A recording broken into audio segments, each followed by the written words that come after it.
Good morning to all of you. I hope you all are doing well at your places.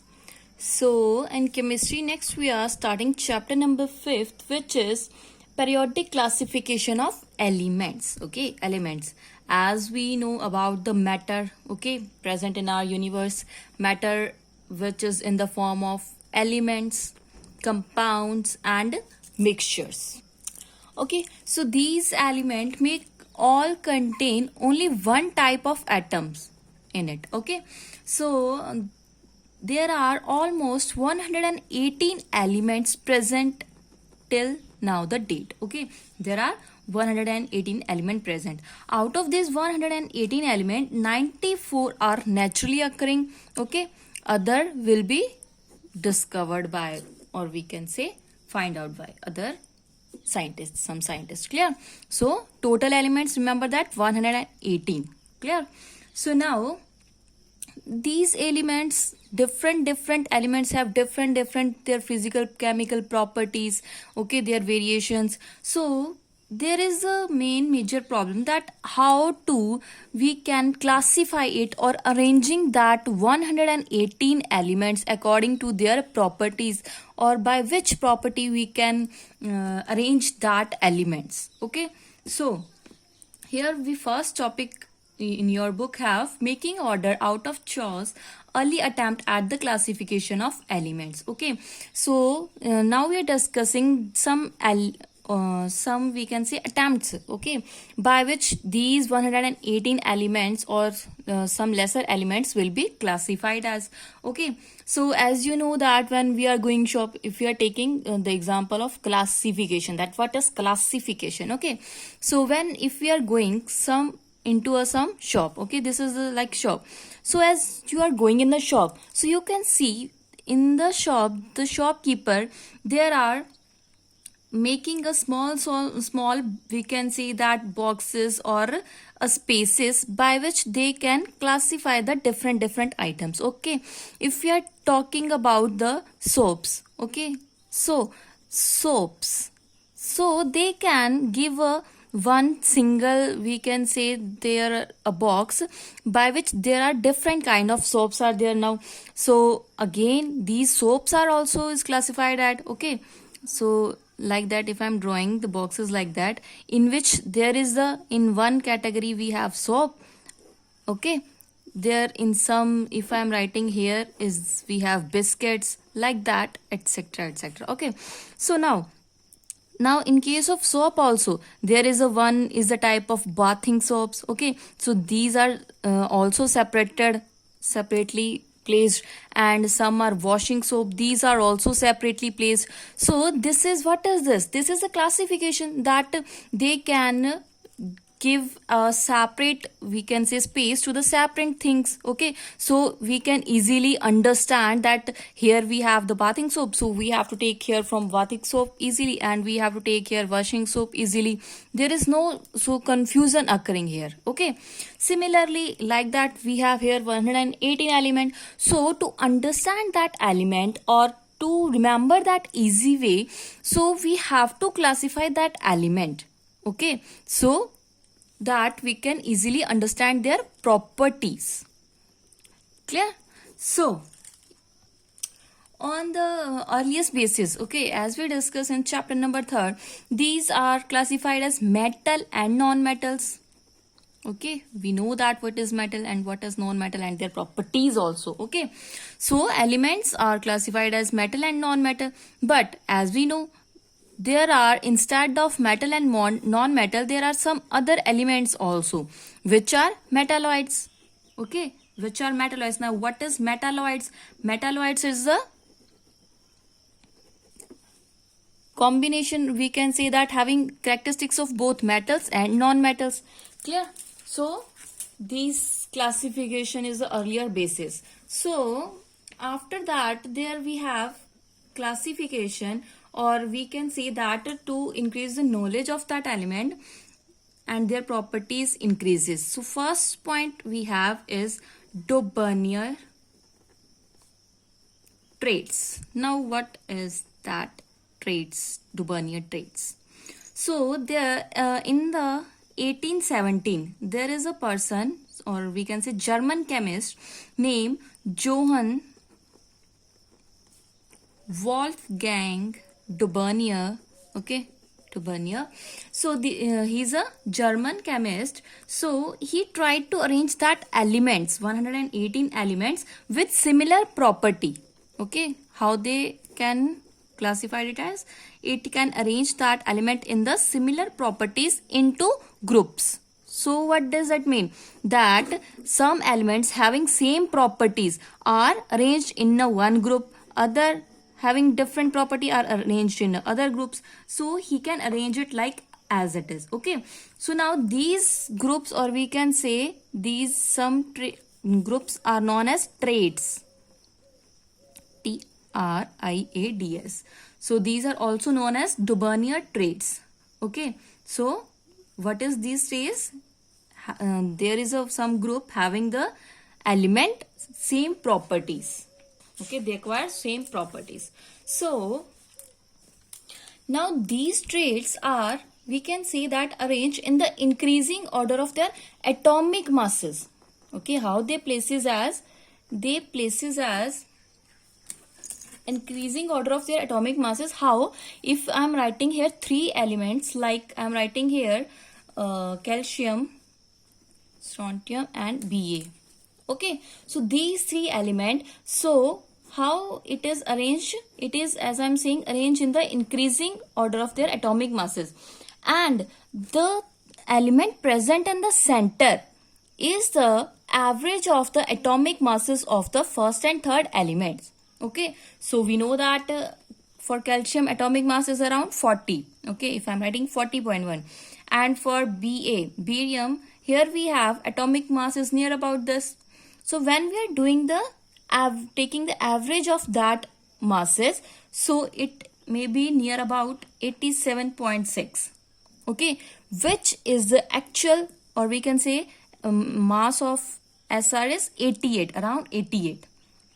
Okay, so this is how Dubernier placed the elements in the groups, that the element present in the middle, their mass, atomic mass, is equals to or nearly equal to average of the two other elements. Clear? Now there is one thing which is limitation. What default we can say occur in that Dubernier traits? So these Dubernier traits are applied only in limited number of element. Okay, it, we can say, applied only a limited number of element. It does not apply at all the elements. Okay, because there are some elements which are arranged, but their average atomic mass is not equal to the middle element. Okay, so that is why it is not applicable to all the element. So this is the limitation of these Dubernier traits. Okay, so as we know that these are not very useful now, so there are some other scientists who can proceed their research on that same. Okay, so second we have is Newland law of octaves. Now what is that Newland law of octaves? Okay, now after the Dubernier, there is a person named as John Newland. Okay, John Newland.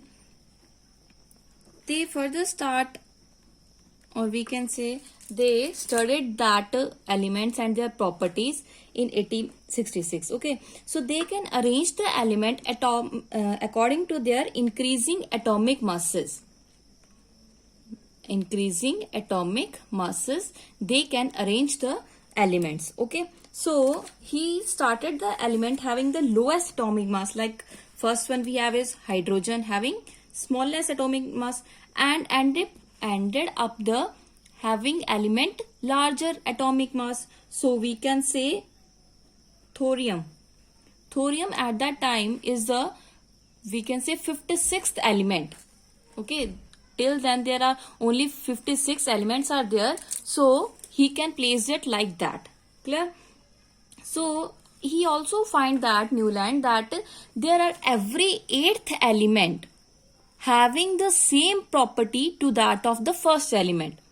Okay, so he can also name them it as a musical notes. Okay, musical note. What is the musical notes? As you know, sa re ga ma pa dha ni sa. Okay, after ni there is also again sa. So that means that eighth element is having same property to that of the first element, sa. Re ga ma pa dha ni, again sa. Okay, so he said or compared its properties with the musical notes. Clear? So this is also known as law of octaves, or we can say that Newland law of octaves. So in this Newland law of octave, the lithium and sodium having the same properties, okay, and these are lie we can say in the same group because they have same properties. And we can also say that sodium is the eighth element to that of lithium. Again, sa re ga ma pa dha ni sa. So that means having the same properties. Similarly, we can, if taking the example of beryllium and magnesium, okay, these also having the same property according to that law of octaves. Now, if you want to see the table, so this is the Newland octaves table, okay, or as here is written, notes of music, sa, re, ga, ma, pa, dha, ni, sa. Clear? So, ni, after ni again sa. So here, as there is a hydrogen, fluorine, chlorine, lithium, sodium. So as I am saying, lithium and sodium has same property, beryllium, magnesium have same property, lies in the same group. Now again, here we have some limitations also in this Newland law of octaves. Now what is the limitation here? First thing is, this law is applicable up to only 20 elements. Okay, remember that this is applicable only up to 20 element, which is calcium. Clear? After that, this property, every eighth element to the first, is not possesses. Okay? So next one we have is, as we are saying in the earlier, that here we have the 56th element only. So it is when they are finding or giving the property, so only 56 elements are there. After that, other elements were discovered, so those are not applicable to that. Now there is one more limitation we have. As you can see in the table, in the same slot, if I am saying this is the one slot, in the same slot there are two elements are placed, like cobalt and nickel. This is Ce and La. Okay, so this is also the limitation for that. And if we observe the copal and nickel, here what we have, fluorine, chlorine, bromine, but the properties of that cobalt and nickel is different from the fluorine, chlorine and bromine. So this is the limitation of the Newland law of octaves. So as we discussed two types of we can say classification, Daubernian and Newland's law of octaves. As we know, they both are failed because of there are some limitations. Now third one we have is Mendeleev's periodic table. Okay, as these two were rejected, so there is some other scientists who can further carry their study on that classification of the elements. Okay, so there is the next we have is Mendeleev's periodic table. The name of the scientist is Dmitry Ivanovich Mendeleev. Okay, he is a Russian chemist named Dmitry Ivanovich Mendeleev. Okay, so this person can take main credit to classify these elements. Okay, it can take main credit out of all the scientists. So they can now arrange the elements according to their atomic masses. In the increasing atomic masses, they can arrange that elements. Okay, and also on the similarity of their chemical property, he can arrange the elements on the table, periodic table. So we can see that when Mendeleev started work, so there are 63 elements were known. Okay, so this, he first of all examined the relation between the atomic masses and properties, physical and chemical properties. Clear? So he selected hydrogen and oxygen because as we know these are very reactive and they can form compounds with most of the element. Okay, so he can take on the basis of hydrogen and oxygen. So he can took the cards. Okay, he can took different card. To that cards he can write each element and write down their properties below that card. Okay, and he pinned that all the cards into the wall of her home. Okay, so what he observed that the element got a place in a periodic table were arranged in the order of their increasing atomic masses. How they arranged? They are increasing in the basis of their increasing atomic masses. Okay, so he also observed that there is the element with similar physical and chemical properties. So Mendeleev stated that the properties of the element are the periodic function of their atomic masses. Okay, so he can classify that elements on the basis of that. So according to Mendeleev, there are, we can say, here we have groups, some groups are there and some rows are there, which is known as periods. Okay, so in the Mendeleev table here we have 6 periods and 8 groups are there. Clear? 8 groups and 7 periods. So this is the Mendeleev periodic table. As you can see here, what we have: periods, 6 periods, these, and here we have 8 groups. Clear? So here as we are saying that 8 groups are there and 6 periods. So these are also subdivided into groups such as A, B and C. As you can see here, what we have in 8th group, Fe, cobalt and nickel, 3 elements are there. So it may be subdivided.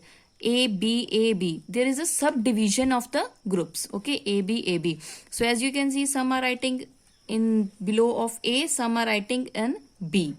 Clear? So these are also its subunits, or we can say subgroups. Clear? So these elements with similar property belong the same group. Okay, that means the element occurring in the A group are having same property. Similarly for B having same properties. So Mendeleev give more stress on the properties of the element, okay, rather than the atomic mass. He does not stress on the atomic masses. So whenever there is the element did not fit in the place, so he will give there a gap, or we can say space. He did not fill there any other element. He give the space at their places. So many gaps are left in the periodic table, which elements are not discovered at that time. Okay, so he named them by prefixing a Sanskrit numerical Eka. Okay, Eka. So Eka means just say 1. Okay, so like that. So he giving the name like Eka aluminium, Eka silicon. Okay. So we can say that there are some gaps, but Mendeleev also predicted the property of that undiscovered elements. Okay, those who are not discovered element, he gave the gap, but he also gave the properties of that elements. Okay, so when later that elements are discovered, so that are matched with that of Mendeleev's properties, predictable properties. Okay, so that is why we are saying that Mendeleev takes a main credit towards the classification of that elements. Okay, so if we are talking about their achievements, or we can also say their merits. Okay, so what is the achievement of the Mendeleev table? That the elements with similar property are placed in the same group. Okay, as we know A and B, so same properties are lying in the A and same property elements group lying in the B. So okay, so second we can say merit is that, as we are saying now, that there are some predictable elements. Those properties are the similar to that of that element which are discovered later even. Okay, so this is also merit. Next we have is we can say that this periodic table have the correcting the atomic mass of some element. Okay, these can correct the atomic mass of some elements. Now if there are merits, so demerits are also there, means limitations are also there. So what is the limitation of that Mendeleev periodic table is that hydrogen, which is the first element, they do not give it a fixed position, no fixed position for hydrogen, we can say. Okay, so as there are isotopes, okay, what is the isotope? That means having same atomic number but different mass number. So isotopes are also the challenge for the Mendeleev. Next, we can say that another problem is atomic masses. He can arrange according to their atomic numbers, but the atomic masses of the element is not increasing when we are going one element to the other element. Okay, so this is also the limitation. And here we have some element having same properties but they are places at the different places, okay, or we can say different group. And similarly, there are some elements having different property but they are lying in the same group. So these are the some limitation of the Mendeleev. So yes, I think that's all for today. Thank you. This is all for today.